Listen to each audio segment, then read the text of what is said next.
wear cornrows. Only reason why you wear cornrow is because you got a brother on your arm. If you didn't have a brother, you wouldn't have no cornrow. Ooh. Brother on my arm, no brother on your arm. Okay, now this is going to be a short video because this is an older article, but I wanted to actually read this article aloud because it seems like the past is present. By the way, if you've noticed any videos suddenly pop up on my channel that quickly get hidden, it's because what I've done is I've posted the video, and once the monetization censor decided that it was going to limit the video, what I do is I unlist my video until the monetization is done manually. And once it's done manually, that's when I list the video again as public. So right now, I just made a video about the Dodge Charger Banshee, and it, for whatever reason, showed up as limited because apparently YouTube's algorithm is playing games. Thing about it is I don't work for free. So if you have a problem with YouTube limiting your videos, what you do is you unlist it, click review manual monetization check, and then that forces them to have to review it, and they pretty much try to expedite it. So within 24 hours, I've noticed that pretty much any video that I post that goes into limited review, within 24 hours, it gets posted and it has full monetization. The problem that I have with YouTube right now is that all Passport Bros content is being limited. The thing about it is, as long as you haven't done anything like egregious, for the most part, all they have to do is do the manual review and you'll get full monetization. So as you've seen, I've been posting back-to-back Passport Bro content, and obviously more and more people have seen my channel thanks to the fact that, the algorithm favors it. So eventually I'm going to slow down on Passport Bros content. It's just that right now there's so much to use. There's so much to review. There's so much content, like, for instance, this article. So this was the story. Now, this was 1953, and this was the story. So the question was, and now I want you to notice, black man, Japanese wife. They got black kids up in here. He's holding his half black, half Japanese baby. The story is, do Japanese women make better wives? So let's just zoom in on that because I have no other way of reading it. I don't have it on paper. I didn't print it out. American girls shun Japanese brides. Gee, does that sound familiar? It says American girls shun Japanese brides as number one and herself as number two. Or as Ms. Smith explains, I think only what I think Bruce wants me to... Whoa, hold on. Whoa. This is the first time I'm reading this. I think only what I think Bruce wants me to think.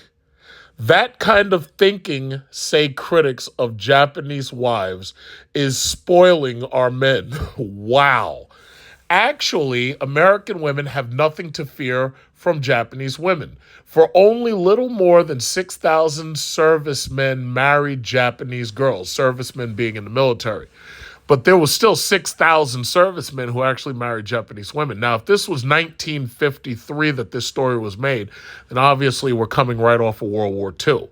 Or, a couple of years after. I mean, it's almost 10 years after. But the bottom line is the servicemen were over there, stationed in like Okinawa and Tokyo.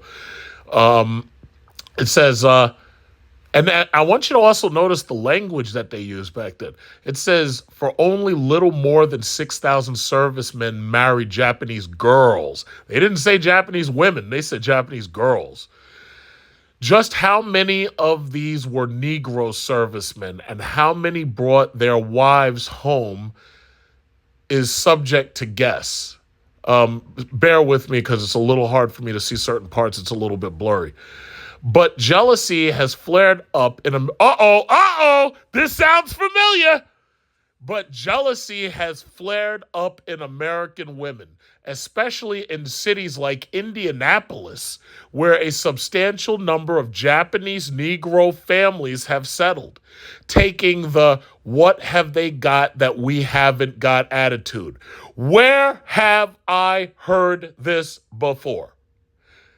American girls have shunned the Japanese girls. American girls have shunned the Japanese girls, leaving many of them lonely and confused. At the same time, let's go up. At the same time, where do I keep reading? I don't see it. At the same time, I think they cut off part of I think they cut off part of this article, or they continued it somewhere where I can't see it. All right, so let me go back up here. It says, many times since his return from Japan to settle in Indianapolis, former Sergeant Bruce Smith had been questioned about the bride he brought with him. He is a Florida-born American Negro. Who the fuck are you to question me and my wife? Here's a question. No. Here's a question. Who the fuck are you to question me and my wife? Don't worry about it. Don't worry about it. So anyway, American Negro. She is Japanese, which made her and their marriage a target of the curious. I like it, Smith told his latest interrogator. When my wife waits on me hand and foot, gives me a massage when I come home from work, washes my back in hot water, and turns down the bed so I can take a nap before dinner. Now, keep in mind, she's not doing this because he's a black man. She's not doing this because he's an American man. She's doing this because that was the Japanese culture. I had read and watched videos and stuff about Japanese culture, like how the family would they'd take baths and stuff. Bathing was a big part of their culture. Like they'd take these baths and stuff at certain times of the day. From what I learned from my Chinese girlfriend, usually, especially in Asia, usually what they would do is they take their bath at the end of the day, at night, and they wouldn't do it in the morning. Now, me personally, I shower every morning, and the only time I shower at night is if it's hot and it's summer out. But these people, their culture is to work during the day, shower at night, not really shower, but to bathe at night. That's their culture. So anyway, this sounds so familiar. I swear to God, all this sounds so familiar. Pretty Mrs. Sequoia Smith, who had been listening, picked up the thread of conversation. I feel it is my duty to do my husband's bidding, she said. And if this makes me different from American women, then I don't know what to do about it because acting this way makes him happy. If he's happy, I'm happy. Wow. Oh my goodness. Wait, I got to read that again. Hold on. So you mean to tell me we've got women out there who actually give a damn what the men think and it's not just about what they want in themselves? Wait a minute. Wait. Let me read this again. I got to put on my best Japanese girl accent. Let me just think for a second. I'm trying to channel Karai from Ninja Turtles. That's it. Karai maybe. Or that woman from The Last Samurai. Let me see. I feel it is my duty to my husband's bidding. To do my husband's bidding is my duty. She said, and if this makes me different from American women, then I don't know what to do about it because acting this way makes him happy. If he's happy, I am happy. Yes, that's better. Okay. It is that tendency of the Japanese wife to regard her husband as the master. Wow. Uh-oh. I know somebody's triggered now. Which has caused the greatest, what is this word? I can't see it too well. Lean marriage? It caused the greatest lean marriages. I have a trouble. Some of these words are so dull I can't see them. I think this next word is biologically, they agree. There is little difference between an American wife and a Japanese wife. Not now. The difference between a Japanese wife and an American wife might be as many as 150 pounds now. But they fear the docile attitude of Japanese wives. So understand something, people. This liberal feminist bullshit, this has been going on since at least 1953. In fact, I think it was probably started kind of prior to World War II, but it definitely grew during World War II because you had so many men going over there and getting killed in Germany and Normandy, and you had a lot of American boys going over there getting killed. See, frankly, I'm disappointed with the government, because if it was me, I would have bombed those goddamn Krauts into the fucking ground. I would have dropped so many bombs on them that, like, forget invading Normandy with men. I would have bombed that place so much that there'd be nothing but like holes there. I wouldn't have sent troops in until I'd flattened that entire place. But that's just the way I think. So anyway, and God forbid we had nuclear weapons. No, I would have set them all on fire, instantaneously, evaporated. So anyway, but they fear the docile attitude of Japanese wives. In the U.S., the trend is towards emancipation. Oh, here we go. Here we go. God damn, this is a good article. In the U.S., the trend is towards emancipation of the woman from her old-time dual role as mother housekeeper. Today, American women seek and receive equal rights with men in many facets of life. They vote, handle finances of the home, and in many instances work male jobs. A Japanese wife finds all this hard to understand, as in her homeland, she regards her husband. They cut it off again. Okay, so I can't keep reading that part because there's parts of this that are missing. However, Japanese brides generally do all in their power to hold their men. Wow. An American who marries a Japanese woman soon learns that there are many obstacles to overcome. He also finds that tenderness and tolerance must be exercised during the wife's orientation period here. But despite these difficulties, most men frankly say that they prefer their Japanese wives to any other. We're doing something new, says one husband. We're doing something new. We're doing someone new. Okay, anyway. Another husband praises his Japanese wife because I can't see the word too. Oh, creates glamour instead of seeking it. She creates glamour instead of seeking it. Is undemanding. Finds beauty in everyday life and has a sense of teamwork. Between my wife and me, says this husband, there's a deep feeling of belonging, a kind of friendship, almost a kinship that I have seen in few American marriages. Let me read that last paragraph again. Another husband praises his Japanese wife because she creates glamour instead of seeking it, is undemanding, finds beauty in everyday life, and has a sense of teamwork.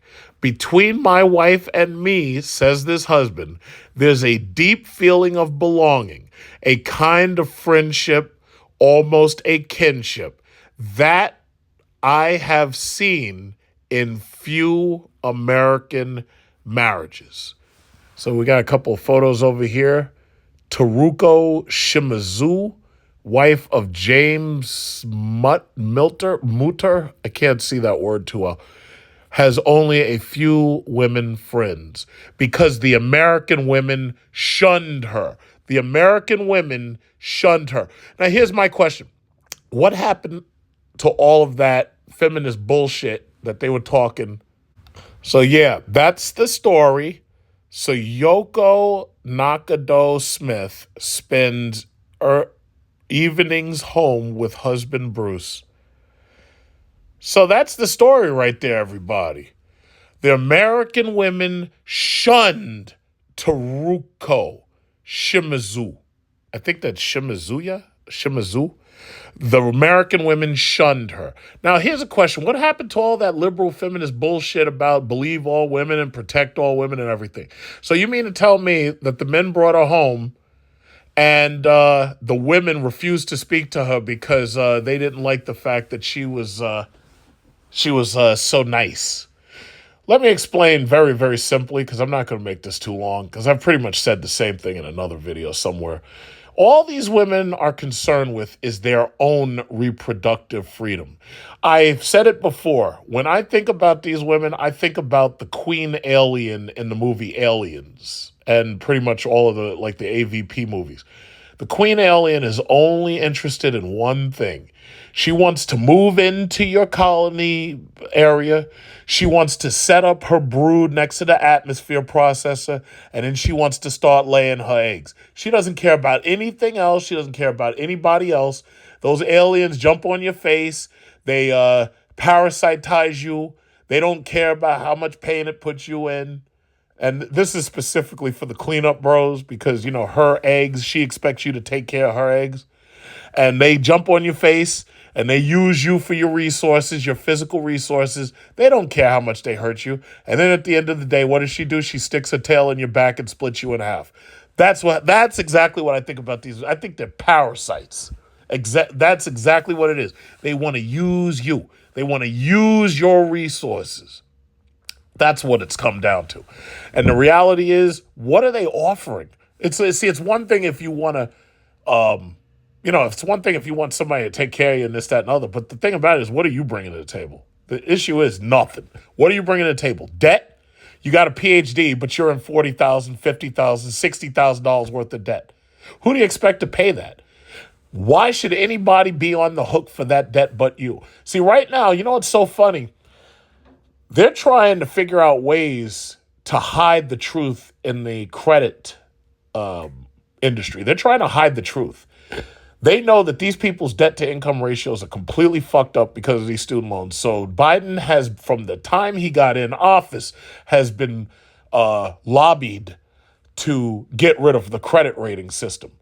Well, what about people like me who actually worked for a good credit score, who kept my sacrifices up in order to make sure I had perfect credit and had that 850 score?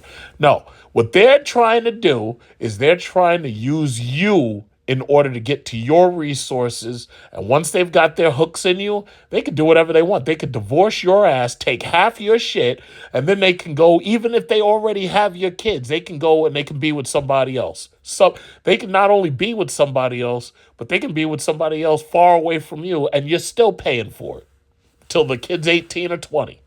That's what we've come down to. What you need to do is you need to get yourself a Teruku Shimazu. I think that's Shimazu. I can't really see if that's a U or a W because it's blurry.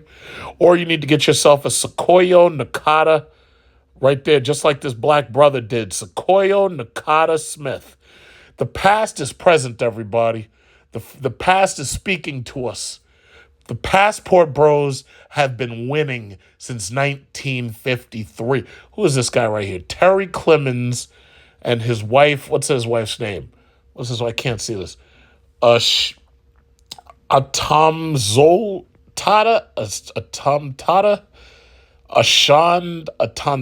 Atanzada. I can't really read that because it's really, really blurry.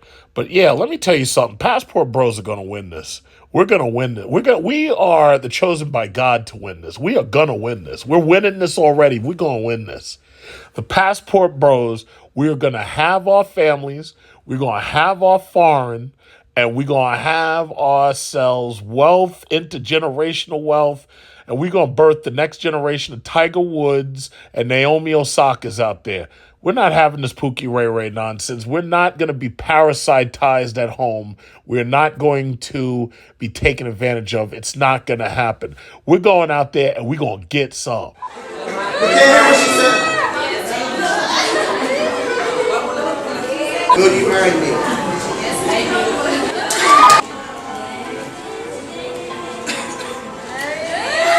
Be continued.